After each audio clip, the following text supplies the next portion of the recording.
This is the Philly Fan Podcast with your host, Kevin Flannery. Welcome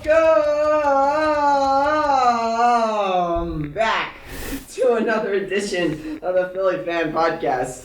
And today, well, I just don't, it's been a little bit of an uphill, downhill, uphill. Last time I talked was before the Super Bowl. Downhill. I lost the Super Bowl. I think everyone knows that, and I think I'm trying to get over it, and I'm still not over it, but I act like I am. Then you get the Phillies starting, they do well, and then they lose on a wild pitch that I get annoyed at because they tie the game because you had the bases empty. But it's only spring training, that's all. It doesn't really matter that much, and then you lose 15-3 yesterday. That was kind of a disaster. Then you have the Sixers, which I have no hope in the Sixers. That they're gone. Hope is gone. They don't know how to play basketball in the third quarter. You could win more games if you just played the game the way it's supposed to be played in the third quarter without blowing lead after lead or then having to come back from down 20 every game. It might help to win if you're not down 20 every single game. And then you come back, you make a valiant effort, and James Harden just shoots it up and goes, okay, I'm not going to try that hard today. Because you just don't feel like it. You're like, I've been out of this game for a while.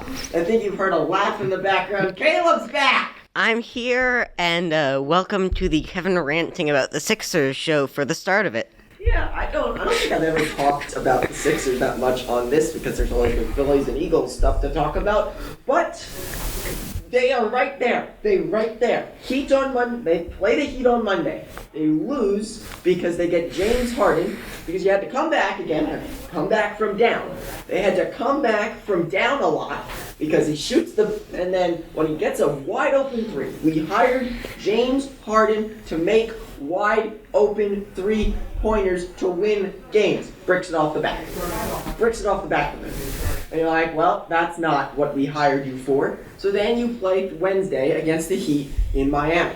And you don't play Joel Embiid, and you win. You blow him out. You're like, okay, that's fine, but Joel has a foot injury. That might be an issue. Yesterday night, back-to-back, as Doc Rivers would call it, a scheduled loss. Because he said that last year, is when we lost two in a row, when we lost the back-to-back, he said, oh, this is just a scheduled loss. That's where that term comes from. Now it's like a thing. If they play back-to-back games, this would be the scheduled loss day. Well, they played like it was a scheduled loss day because the score at halftime was 71-65. A high-scoring game at halftime. I think we were winning at that point. And then it went in a steady downhill from there on out. They kept scoring. Luka and Kyrie combined for 85. When two players combine for 85, there's an issue. I'm saying there's just an issue. But, here I'm going to stop talking about them because they're not worth my time. They're not worth watching. And that was Kevin ranting about the Sixers. Moving on. Yes, thank you. Thank you for telling me to move on. So, the last time, I've talked a couple times since the Super Bowl, talked by myself, and then I talked with Zach on the last podcast. That was about the Phillies. All those were before the Super Bowl. I did come on right before the Super Bowl claiming that we must win the game because we're the better team, and look where that ended up. Not where you wanted, huh? Well, me and Caleb were on it's got to be like a month ago at this point. Yeah. It's March already.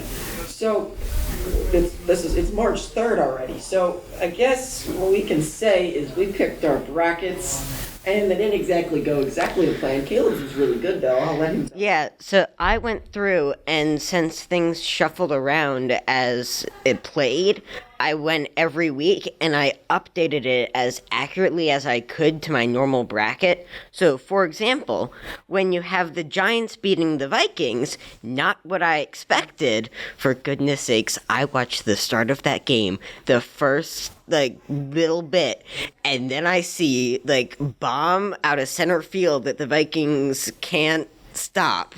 Hey, the Vikings might be one of the worst 11-3 teams. I think I've said this multiple times, even here or just out of the podcast, just talking. The Vikings were one of the worst 11-3 teams you'd ever see because they only beat the Giants on Christmas or day after Thanksgiving, whatever the day was, by a field goal. So you knew this game would be close. And Daniel Jones, everyone's like, oh, the Giants, now we Eagles have to worry about the So anyway, my predictions, at least we had the San Francisco over the Seahawks. So that's something. And then they played the Eagles, and the Eagles won that game. That was a really ugly game. Yeah, but just Brock Purdy got hurt. They lost all quarterbacks. Had to come in, and then they ran out of quarterbacks the whole second. I think it was the whole fourth quarter, whole third quarter, the whole second half almost. That they had no one who was capable to throw the football. Down by 20, you had no one available to throw the football. The only guy that was maybe confident on throwing a football is Brock Purdy, who was hurt. And then McCaffrey came in for a couple quarterback snaps, but only ran the ball. So that just made it more entertaining. Yeah, so that happened. Confidence was through the roof after that. Yeah, and then it fell apart when we played the Chiefs. It didn't fall apart. True. We lost, though. We lost. It didn't fall apart. We did well. Hurts was good. Everyone else was bad. Yeah. Pretty much. The defense got no sacks. When you play a Super There Bowl, wasn't a sack in that game, really. When you A true sack. A true sack. Hurts ran out of bounds once behind the I don't know what that line's called. It's not coming to me. Line of scrimmage? Yeah, line of scrimmage. I don't know why that wasn't coming to me. But he ran out of bounds behind the line of scrimmage, which is technically counted for a sack to the closest guy that's near him. But that was the only sack of the game. Our defense had 70 sacks in the regular season, and you couldn't get one in the game that mattered. One! I'm only asking for one at this point. But anyway, other side of the bracket, what you have for the AFC? Yeah, so I originally had the Chargers over the Jaguars. That spun around. Bengals won, Bills won. You had the Chargers over the Jaguars. Yeah. Now you were confident when you saw the score. Yeah. It was up by 27. Yeah, and then it fell apart. Curse them. Four interceptions. They got 4 interceptions in the first half. And the second half happened. Yeah. So my round 1 accuracy, I got 4 out of 6 correct. And then for the next round, I had Eagles over 49ers. No, wait, that's... Yeah. Eagles over 49ers in the final one. And then when we actually eventually got there, I had Bengals over the Chiefs. So I went 1 for 2. And then going back to round 2, Chiefs stayed over the Jaguars, which I put in since the Chargers lost. Curse them. And then I had Bengals over Bills over there too. Bengals won 2, so that was good. Of course, I had the Eagles going through. And winning the Super Bowl, which did not happen, and I'm going to be bitter about this. Not really. They didn't really win. Holding. I'm not saying anything else. I'm really mad. But then that middle round 2, I was 3 for 4. Fine, I'm just going to quickly go through because I want to hit a couple other things here. Jaguars, I had winning because I like Doug Peterson and I like Trevor Lawrence in that group. Then I had Bengals, Bills. I had the first round completely correct. Really? In the AFC. In the AFC, the Bengals beat the Ravens, and that was close because this one guy ran all the way down the field for a touchdown. They stole the ball from diving at the 1-yard line, Huntley, and then ran all the way down the field for a touchdown in that game. Buffalo beat the Dolphins by not a big margin, and then the second round it all fell apart because at least I had the Chiefs winning, and then Bengals-Bills game, I had the Bills winning, and the Bills showed me that they're not good in the playoffs, and they're about as good in the playoffs as the 76ers. The Cowboys and the Bucks, I had the Bucks. Well, so much for that. They won that game, but then the Cowboys got their little play that they do at the end of games against the 49ers in the playoffs, where they make a dumb decision for a play, and they always mess it up because they always run out of time because that team's a big disaster and it's fun to watch. It's fun to watch the Cowboys lose. So I had that wrong. Giants-Vikings, I had the Giants winning. I don't exactly know why I did that. Why? No, I do, because I said the Vikings are the worst 11-3 team I've ever seen. True. But then I had the seeding stuff mixed up. I had the Eagles playing the Bucks. That didn't happen, but I did have the 49ers winning. So I had the seeding stuff messed up. The 49ers would have played the Eagles. I had the Eagles winning. And then in the NFC Championship game, I had the Eagles and the Giants, which the Eagles did eventually play the Giants. So say they won Super Bowl. Well, we know how that turned out, and I've said it like 5 times, and I've said different plays to define the Super Bowl 5 different times. So moving on, I want to move on to some Phillies spring training. So I do a podcast after each and every Phillies game as a post-game show. Insert promotion now. I'm not going to insert a promotion, but I guess I can. Insert promotion now.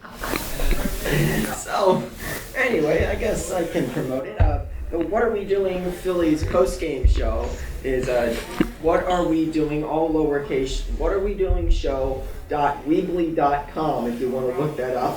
What Are We Doing show.weebly.com. That's the website page. So if you want to check that out, it has on the latest upload tab, all my uploads are right after the Phillies play. Now Caleb's joined me once on one of them, and that was a interesting game to say. Yeah, oh my goodness. Kevin? Just a little background. They walked a lot of people in the game. I was mad, and they won because it took forever, even though there's a pitch clock that I'll get to. Go ahead. Yeah, so Kevin told me that spring training games weren't as good as normal games. And then I watched one spring training game. That game, which you can go see our reaction to that one there. But Kevin told me spring training wasn't as good. And then I watched that game, and I'm like, this is so good. I mean, it took forever because everyone walked everyone. But if you want to hear us talk about that, go to my page. But I'm just like, why is this really entertaining? Kevin, you're wrong. This is, like, really good. Well, that game was entertaining, and then from there we've gone and decline. Yeah. Have entertainment when you lose 15 to 3 yesterday, which would be Thursday, and then lose, What about that blown lead? What blown lead? Which one? The one that I think we won the game, but it was a really big blown lead. Blown lead. I hate blown leads. I was about to say I like blown leads. No. Sixers that I like blown leads. My God. So anyway, yesterday was the official 4 weeks away from opening day. So that's pretty exciting, and you wouldn't expect that. Phillies have the rest of spring to play. The World Baseball Classic starts on March 9th, where a lot of baseball players are going to be going.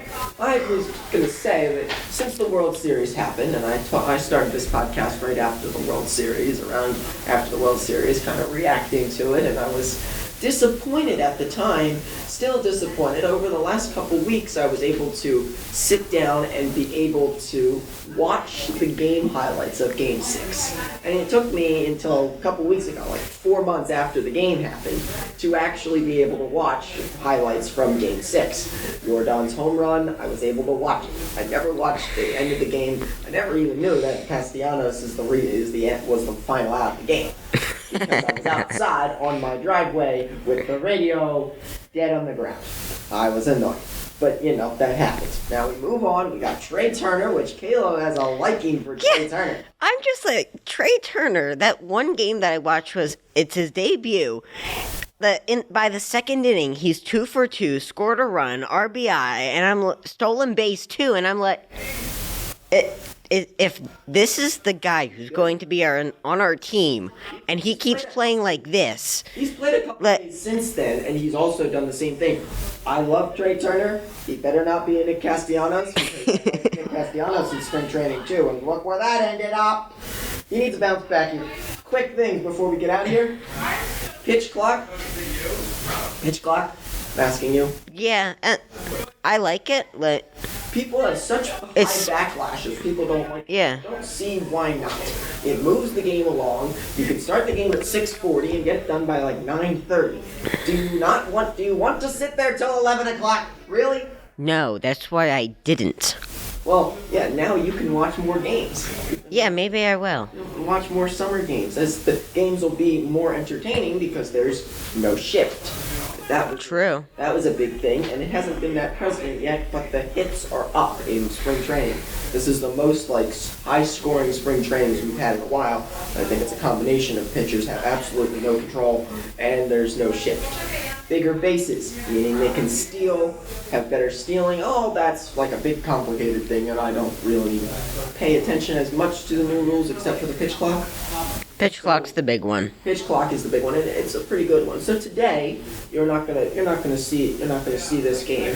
You'll probably see this game after this comes out, but I'm just gonna tell you, Taijuan Walker starts for the Phillies. If you want to see any of my other work for my What Are We Doing Phillies post-game show, that's gonna be on my website. Check that out. I'm Kevin Flannery alongside Caleb Cleveland, signing off. Please win a game, Sixers.